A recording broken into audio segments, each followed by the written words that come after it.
Hello students, today we would be looking into yet another poem, The Chants of Humming, written by Mevlana Jalaluddin Rumi, or he was popularly known as Rumi. Before we move into the poem, let's have a look at who Rumi is. He is a literary and a mystical figure and a very popular poet, a Persian poet who lived in the 13th century. He's not only a poet, an intellectual thinker, a philosopher, and also a Sufi mystic. And he's renowned for his lyrics and his noted epic, the Masnavi. And this particular epic played a role in molding the literature of the East. And he also revealed mysteries with spiritual experiences on most of his writings. Let's get into the details of the poem.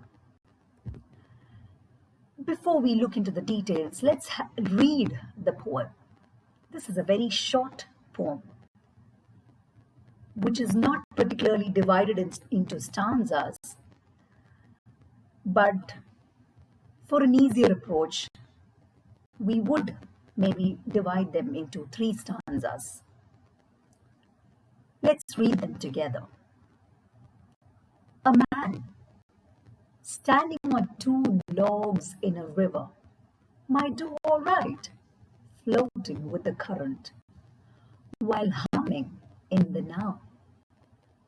Though, if one log is tied to a camel who is also heading south along the bank at the same pace, all could still be well with the world, unless the camel thinks he forgot something and abruptly turns upstream.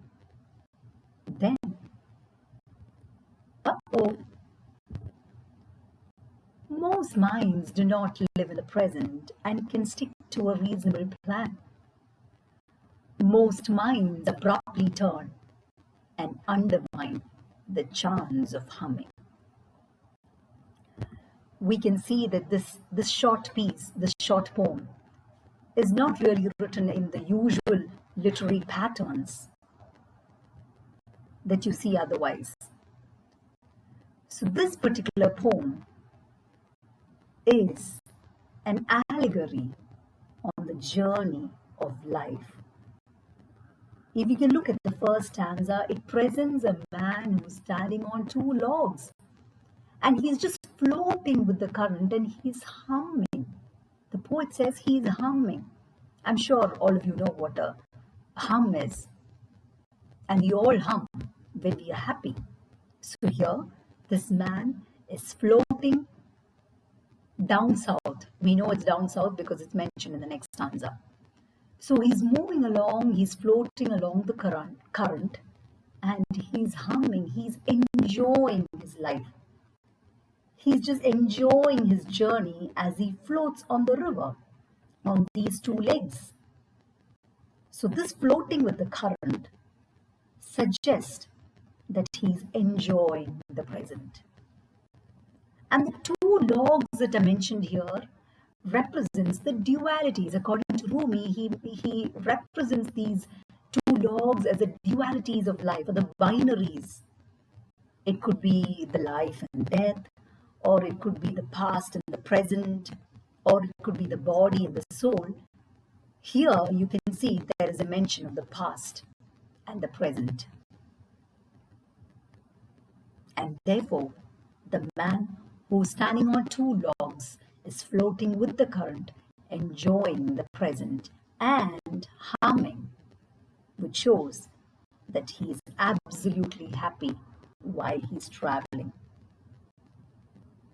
So here the poet, or Rumi, urges us to make a happy juxtaposition of these dualities,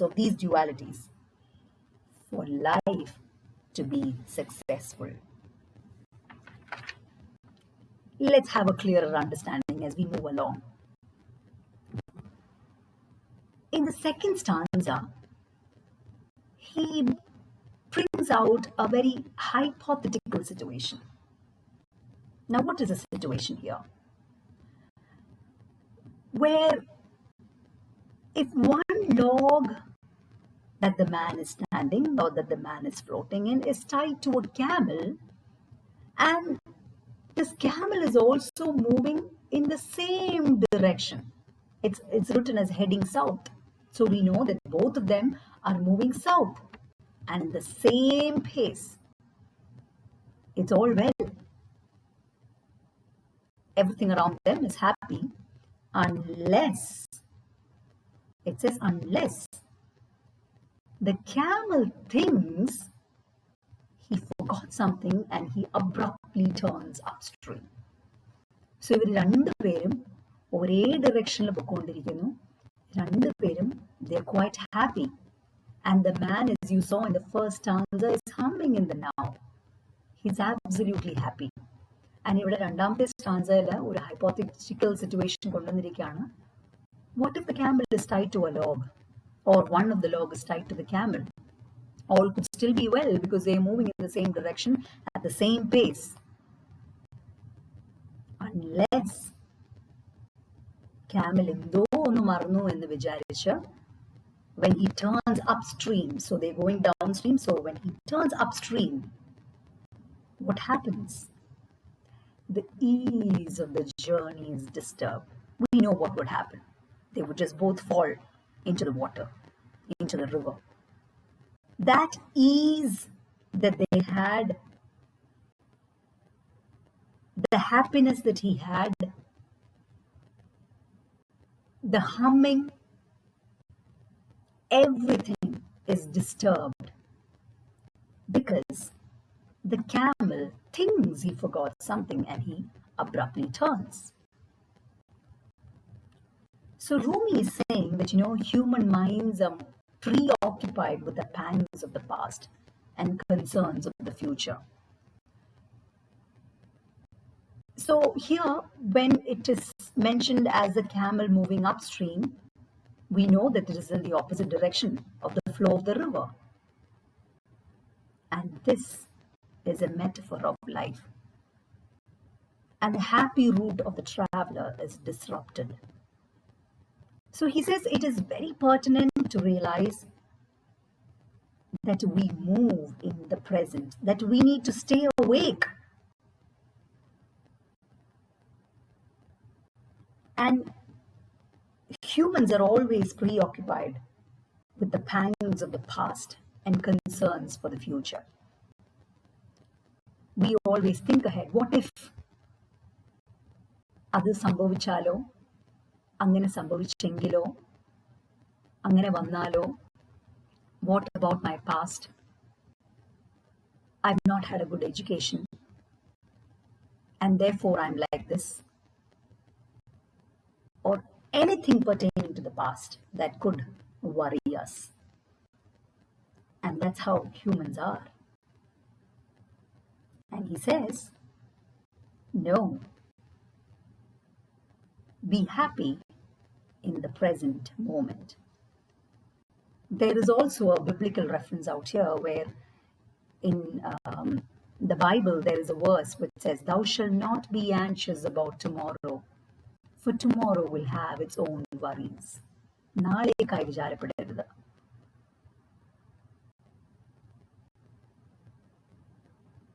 That is what even the Bible says.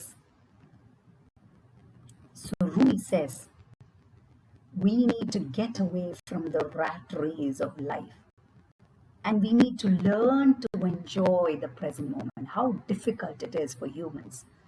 There is not a single moment that we think about the past, and there is not a single moment that we think ahead of the future. And we literally forget the present. How can we ever be happy? How do we move ahead? We are okay when all the situation around is okay. But if at all something happens in our life, then we've lost it. The worries, the tensions, everything comes about. So he says, get away from this rat race of life and learn to enjoy the present moment. Only then can life be more meaningful. And this is what he says in the last stanza. He marvels the message of the poem. And what is the message? To be able to live in the present. And most people refuse to live in the present. And they all stick to a reasonable plan where they feel that they would have an order in their life. And because of this reasonable plan, they refuse the chance of harming. Or rather, they refuse to see the loveliness of the present. As he ends the poem, he says, or he advises his readers to flow freely without any remorse of the past and anxiety of the future if they want to be happy. I'm sure you're familiar with the picture that is given here, the Kung Fu Panda. Do you know these famous lines? I'm sure most of you put this as your status. Do we realize ourselves when we put this as our status? Where he says to Panda, the Kung Fu Panda, yesterday is history and tomorrow is a mystery, but today is a gift. Today is a gift. And that is why it is called the present. So what are we to do?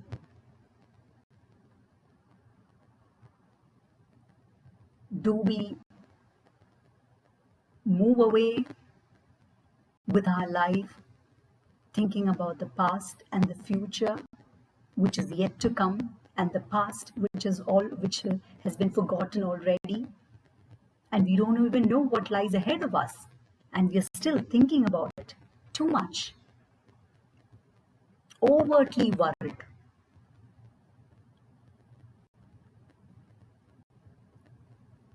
And how do we accommodate ourselves when the journey is disturbed, when the current is disturbed? Can we still hum? And that is what Rumi tells us. The chance of humming. Never lose that chance of humming, because that chance of humming is in the now. It's today. And that is what he calls as the present. So this poem is an allegory on the journey of life as to how we should not be overworked with the past life, and how we should not be too worried about what lies ahead of us, because we don't even know what happens tomorrow, but to be living in the present. I hope you've understood the poem. I'll just read this one more time so that you can familiarize with the lines and also the situation that is being presented out here. So here's a man standing on two logs. He's moving with the current. He's absolutely fine. He's enjoying. Why? Because he's able to enjoy the present. And now there is a hypothetical situation that Rumi introduces, where he says that one of the logs would be, what if it is tied to a camel and everything is still smooth unless the camel thinks he forgot something and he turns upstream. And that is when he says towards the last bit of the poem that most minds are like this. We do not live in the present. We always stick to a reasonable plan, hoping that everything is orderly. And that is how we undermine the charms of humming. A man standing on two logs in a river might do all right, floating with the current, while humming in the now. Though, if one log is tied to a camel who's also heading south along the bank at the same pace, all could still be well with the world unless the camel thinks he forgot something and abruptly turns upstream. Then Uh-oh. Most minds do not live in the present and can stick to a reasonable plan. And most minds abruptly turn and undermine the chance of humming. Thank you.